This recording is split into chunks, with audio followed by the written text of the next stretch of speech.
Tai sveiki visi, naujas videosas kanale, dėja, šį kartą veiksmo neturėsim. Šį kartą šnekėsim apie mano kupą. Visada, kai žiūrėdavau kitų kūrėjų videosus, labai įdomu būdavo, kiekgi iš tikro kainuoja susikonstruoti mašiną, kiek kainuoja suvažiuoti visą sezoną varžybinį. Ta ir pabandysim šiandien apšnekėti. Tai apšnekėsim visą bildo kainą, kiek man kainavo stryto sezonas. Tai jo, nuo kogi reikia pradėti, norint turėti gonkinę mašiną. Tai faktas, reikia kėbulo. Yra keli variantai. Galima nusipirkti pilną mašiną, važiuojančią, išsiardyti ją, išsiparduoti, ko nereikia, pasilikti to, ko reikia ir nuo to pradėti. Arba galime eiti tokiu keliu, kaip aš nuėjau, tai nusipirkau tiesiog tuščią kėbulą, kuris buvo be motoro, be salono, dar buvo anglo, tai reikėjo ir vairą persikelti. Tai žodžiu, kodėl pasirinkau tokį kelią, tai turbūt nes gavosi taip, kad iškrito kėbulas su pilnu empaku, ten juodom lubom, tokiais dalykais, ką galima iš tikrųjų išparduoti už 700 eurų.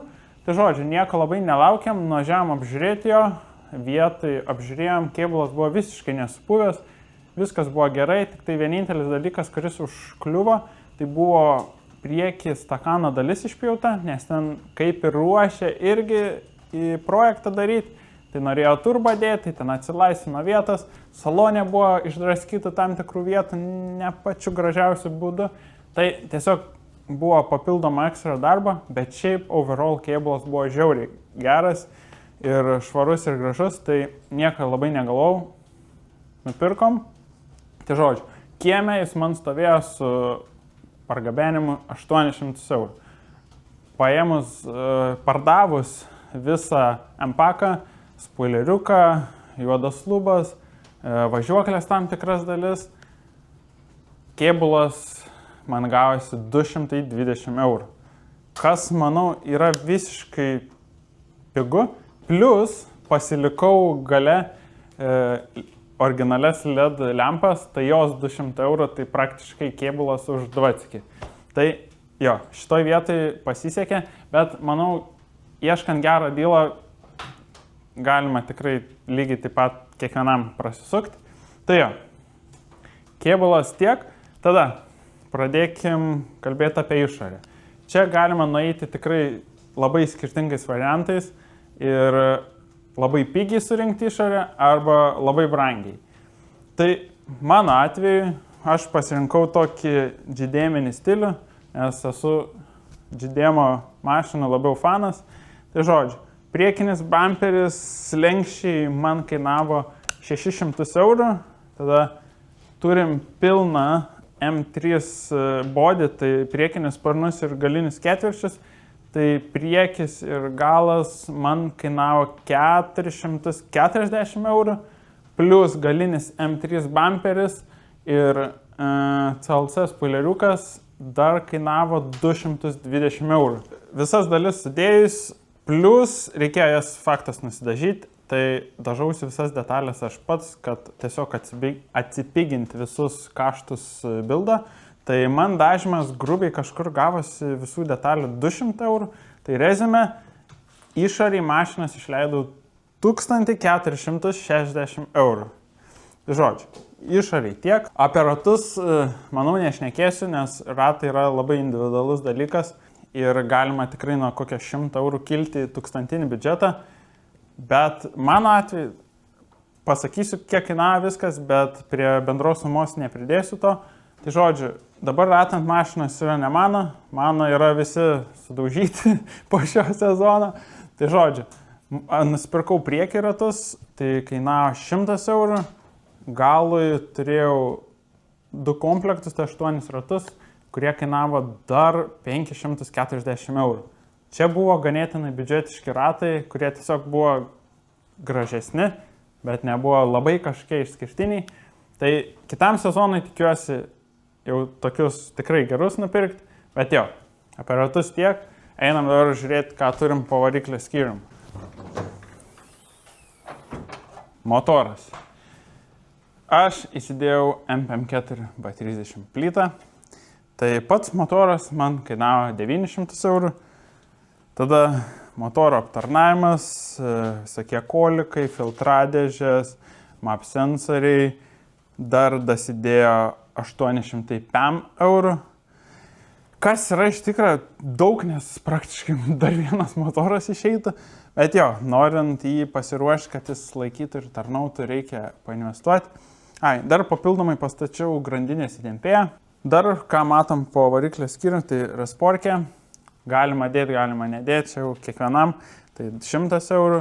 Tada visas drivetrainas, ta Getrago dėžė. Jo, klausėt, kodėl važiuoju su Getrago ir 3 litriu. Tai nežinau, man jis laiko, nors ten ant lentynos galima būtų pagalvoti, kad ne, nes išdraskytas Getragas stovi. Bet ten jau kita istorija. Eksperimentam su sankabom ir netyčia užstrigo dėžė, tai teko ją savavališkai sudaužyti ir nupjauti pagrindinę tą ašį, tam, kad ištrauk dėžę.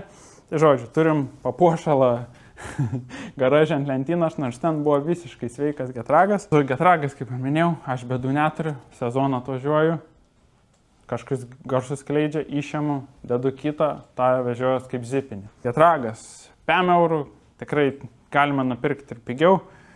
Tada kardanas, difas 205 eurų, pusašį 3 litrą, dar 8 eurų.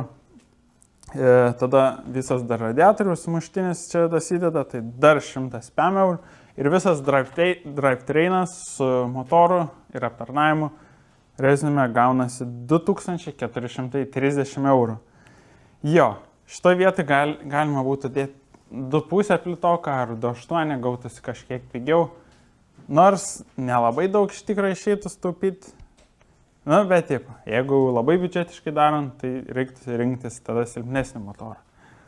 Tai jo.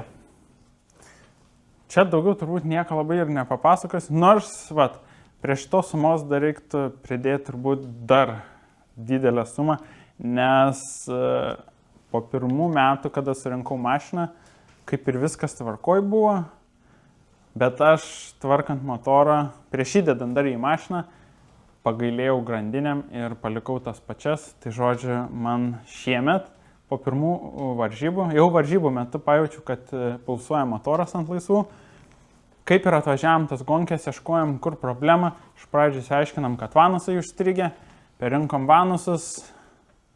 Pamatėm vis tiek, kad pulsuoja motoras, tada su turbo ryčiu išsiaiškinom, kad degimas pabėgęs. Ir pabėgęs degimas atvedė prie to, kad nuėmėm karterį ir tenais pamatėm, kad tepalo grandinės visi nareliai tiesiog karterį plūdurė ant tepalo ir tepalo paėmimo vamzdukas pilnas metalo. Čia buvo žiauriai lucky, nes bet kuriuo metu galėjo tas motoras atsisakyti dirbti. Ir tada būtų reikėję jį visą keisti, tai spėjom išgelbėti. Tai dar sezono metu išleidau 1200 eurų grandinių, indeklų, vanusų, perrinkimui. Tada vėl tarpinės visos pasikeitė. Nu, žodžiu, toks tas autosportas. Atrodo sveika mašina, bet kuriuo metu jį gali sugesti ir gali reikti painvestuoti. Tai jo, ties motorų tiek. Einam pašnekėsim apie saloną. Tai gerai, salonas. Turbūt smagiausia dalis, nes kaip jau salonas susirinksi, taip ir visada jausies varžybose. Tai jo, aš ėjau tuo keliu, kad šitoje vietoje netaupiau. Tikrai dėjau labiau expensive dalis ir tokias, kurios tikrai veiks ir kurios bus patogios ir kad man pačiam bus malonu. Tikrai nepatingėjau ir su visų kėbulo paruošimu padirbėti. Tai žodžiu, nuo ko pradedam skaičiuoti saloną. Tai jo, turim pliką kėbulą, reikia lankų. Lankus dėjom Arno saugos lankuose, tai šita konfiguracija su papildomu nuėjimu, sustiprinimu į tiltą man kainavo 750 eurų. Tada reikėjo išsidažyti visą kėbulą. Tai viso salono ir variklio skyrio dažymas man gavosi dar 500 eurų. Čia su mašinos transportavimu, su visokiais švitriniais popieriais, dažais ir panašiai. Tai, manyčiau, šitoj vietoj neišleidau labai daug, bet jo, irgi pakainavo. Tada, kas toliau eina? Toliau reikia susivedžioti visą pravodkę. Tai pravodkę padėjo pasidaryti draugas. Turėjom originalią 3 litrą pravodkę, tiek saloną, tiek variklio. Tai visą iškarpiam, ko nereikia, įvilkom į gaubtus, kad tvarkingai ir gražiai atrodytų. Tai visi mygtukai, fiškės, laidų įvilkimas, pats akumo perkelimas ir sportinis akumas, kuris yra už keleivės sėdynės, man kainavo dar 450 eurų. Tada sekantis dalykas tai lopšiai ir lopšių laikikliai. Tai abudu lopšiai man kainavo 640 eurų, lopšių laikikliai kainavo iš viso kainavo 120 eurų. Tada tokie dalykai kaip kilpos, gesintuvas, jo laikikliai dar šiam 8 eurai. Tada ugnesenė. Šitoj vietoj galbūt aš prašoviau ir iš pradžių paskubėjau išpjaudamas originalią ugnesenę, kadangi jei ten būtų užtekę lakšto kokio plastiko ar stiklo audinio, kad uždengt skylę ir nebūtų reikėję gaminti custom ugnesenės, bet aš pasirinkau tokį kelią. Ir čia vėlgi padėjo labai draugas, su kuriuo nuskenavom visą bagažinę skyrių, subraižėm per kompą ugnesenę, nuvežėme išpjaustyti ir šitoj vietoj už aliumo lakštus sumokėjau 100 eurų. Kur tikrai niekur nenusipirktumėt už tokią kainą padarytos ugnesenės. Bet jo, čia labai irgi individualus dalykas, kiek turit pažįstam, kiek kas gali padėti. Bet kaip ir minėjau, jeigu taip renkant, nepaskubėkit išpjautos originalios palangės ir ją pasilikit, bus kur kas paprasčiau. Tada saugos diržai man kainavo 200 eurų, tiek vairuotojai, tiek keleiviai. Jie yra vieni iš pigesnių, bet savo darbą tikrai atlieka ir 2 metai jau mašinai, viskas tikrai tvarkoj, nei sakyti stringa, viskas gerai. Jo, tada vairas išstebalėjo dar 109 eurų, čia su akcijom pirkta. Bet, kaip sakiau, su vairu netaupyta irgi, jis geras, kokybiškas, Sabelt vairas, bet jo, pavyko užgaudyti už gerą dylą. Tada rankinis Irpo 108 eurų, shifteris Irpo 305 eurų. Tada tokie dalykai kaip pati panelė, pečiukas ir smulkmenas, kurių neturėjau, tai padėjo draugai jas gauti, tai nieks nekainavo, taip pat ir skaidelis nekainavo. Tai šitoj vietoj pavyko sutaupyti. Ir jo, salonas rezume man gavosi 3618 eurų. Plius prie šitos sumos aš nepriskaičiau nei metalo plokščių, kurias pirkau ir naudau shifterio laikikliam padaryti, visokių dar papildomų įrankių, kurias reikėjo nusigręžti visokiem dalykam. Žodžiu, prie šitos sumos šiaip dar dasidėtų, bet jau tų dalykų aš nebeskaičiau. Čia taip paimsim grubiai, kiek kainuoja dalim. Tai jo, su salonu turbūt tiek. Turbūt beliko pakalbėti apie važiuoklę ir galėsim švęsti, kiek kainavo visą mašiną. Važiuoklė. Galima rinktis irgi daug skirtingų variantų. Galima pradėti nuo bomškalių, galima pradėti nuo pigių išsisukimo arba tiesiog išsisukimo adapterių, kurie nekainuoja nei porą 100 eurų. Bet jo, mano atveju turim šilo loką, už kurį mokėjau 400 eurų. Tada koilai. Pasirinkau iš karto labiau high-endinius koilus, tai pasirinkau BC koilus su individualiu spring rate'u. Pasirinkau pagal save ir tai, kas man atrodė, kad labiausiai tiks, tai koilai. 1100 eurų. Tada turim labai daug smulkių dalių, kurių man reikėtų, pavyzdžiui, kaip ir europinė vairo kolonėlė. Reikėjo nusipirkti 3 litro šakės, nes gale naudoju visą 3 litro važiuoklę.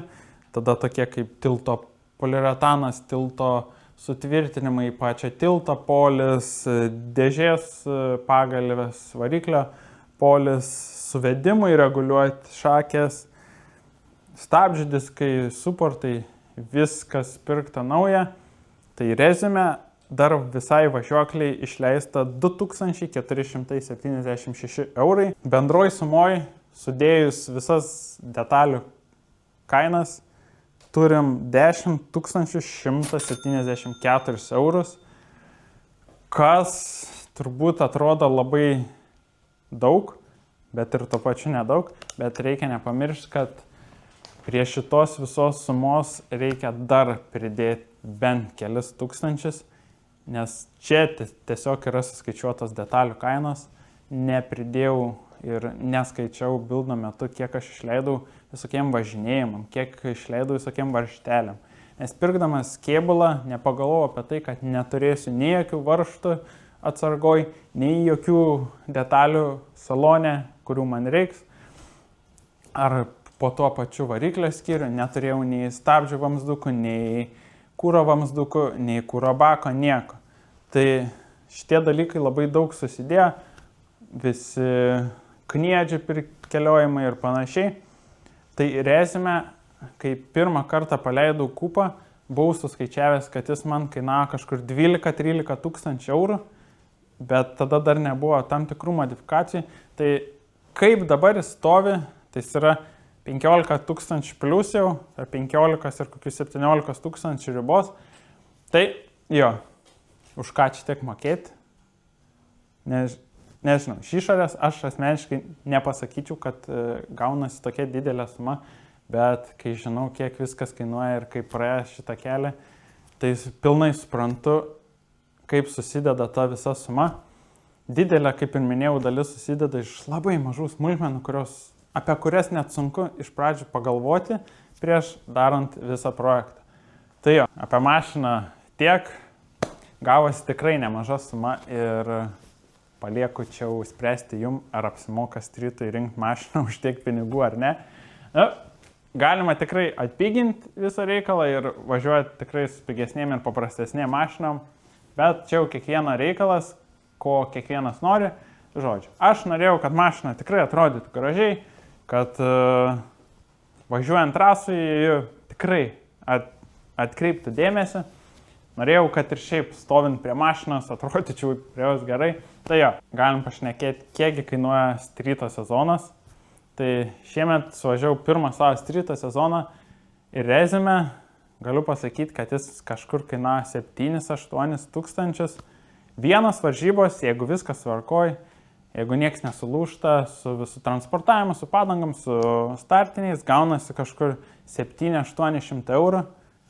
Faktas, galima šitą atsipiginti, nemegoti bookingas, važiuoti su dėvėtam padangam, bet aš renkuosi kelią tokį, kad važiuojat konkurencingai, važiuoju dėl rezultato, todėl netaupau toj vietoj. Kaip ir minėjau, su variklio remontais, šis stryto sezonas man kažkur kainavo tarp 7-8 tūkstančių, gal dar kažkiek į didesnę pusę, neatsimenu visų smulkmenų ir tikrai pilnai visko neskaičiau. Čia tai plius minus, kad susidaryti įvaizdį, kiek reikia išleisti per sezoną, norint suvažiuoti jį. Plius šiemet turėjom tik tai 5 stryto etapus, tai šitoj vietoj jau susitaupo, nes jų tikrai nedaug.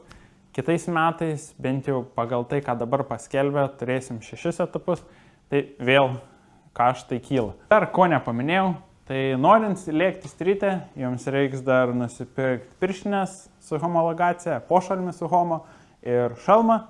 Tai šitie dalykai irgi galim pigiau, galim brangiau. Aš už pirštinės ir pošalmį mokėjau 102 eurų, šalmą berods 5 eurų, ten gan geras dylas gavosi. Tai jo, dar reikia šitą dalyką pridėti. Apie išlaidas ir viską tikrai užteks. Tikiuosi įdomu buvo.